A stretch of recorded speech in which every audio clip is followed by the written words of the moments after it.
Hello, my name is Donnie Flanders, and I'd like to start out with a quote today.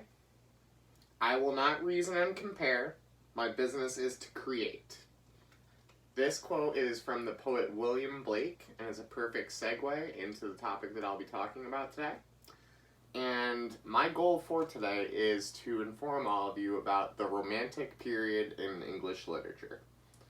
And before I get a lot of eye rolls, it's not exactly about the lovey-dovey stuff that you have in mind, so just bear with me. And in order to fully understand this topic, I am going to explain to you guys what the Romantic period is, and give you a couple examples of writers during this time period. But, first things first. What is the Romantic period in English literature? According to the Norton Anthology of English Literature, the Romantic period takes place in England between 1785 and 1892. Now, in all of the sources that I have researched on this subject, the dates often vary by a couple of years in each direction, but that's because it's not really set in stone among scholars.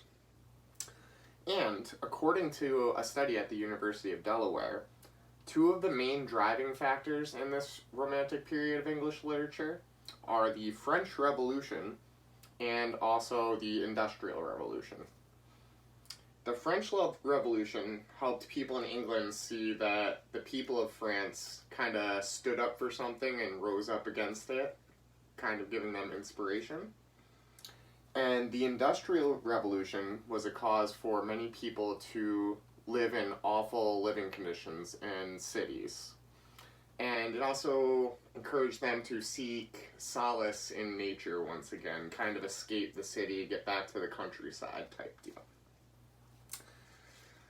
And because of this, it sparked a new way of writing that focused on imagination, fantasy, nature, and simplicity. It focused on the innate nature of the human spirit, whether good or bad. Now that you have an idea of what the Romantic period actually is, I can talk to you of a few examples of writers during this time. And in order to start this, when studying this time period, it is important to look at poets as well as regular writers. And as far as poets go, I would say the most notable poet in this time period would be William Blake. According to Encyclopedia Britannica, William Blake thought of poetry up to this point to be irreligious drabness of contemporary thought. Basically, William Blake was an artist at nature, and he wanted to make poetry into an art form again. He actually used to carve a lot of his poems into these beautiful tablets and kind of display them for people to read. And he was also very religious. He used aspects of religion in almost all of his poems, but if you look up William Blake and Google him or whatever, two of his most famous poems are The Lamb and The Tiger. And just in the title of The Lamb, you can see that it has a religious nature, but he always goes back to religion and people and their nature. He also spoke out against the injustices at the time, specifically what I was talking about earlier with the Industrial Revolution. A lot of people were forced into awful living conditions and also working conditions too. One of the big things that he tried to shed a light on was the use of children in the workplace.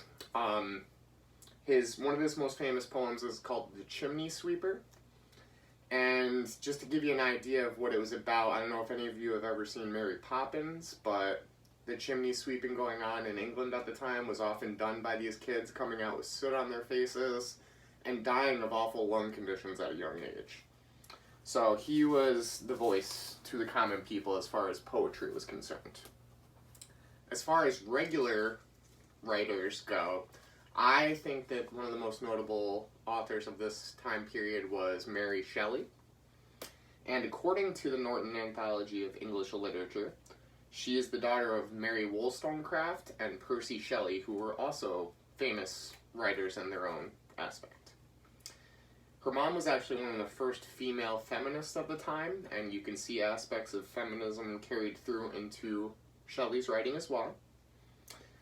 She is most famous for Frankenstein, which is honestly one of my personal favorites. I had just read it last semester for this class, but it's an awesome book.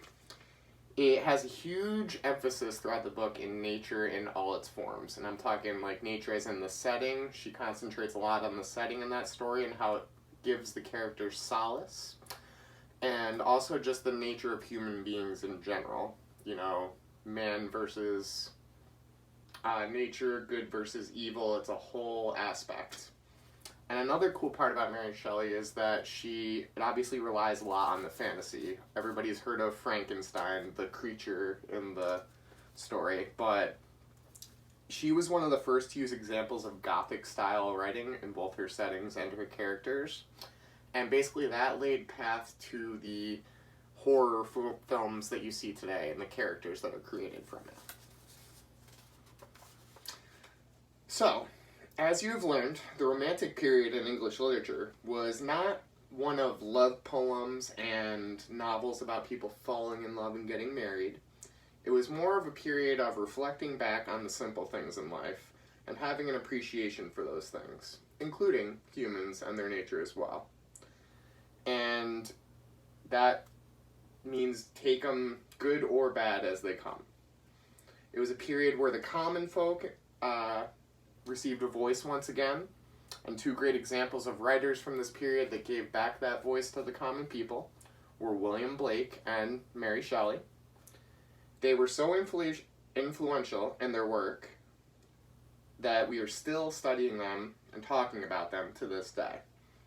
Thank you all for taking the time to listen to my speech. I hope you all learned something new today.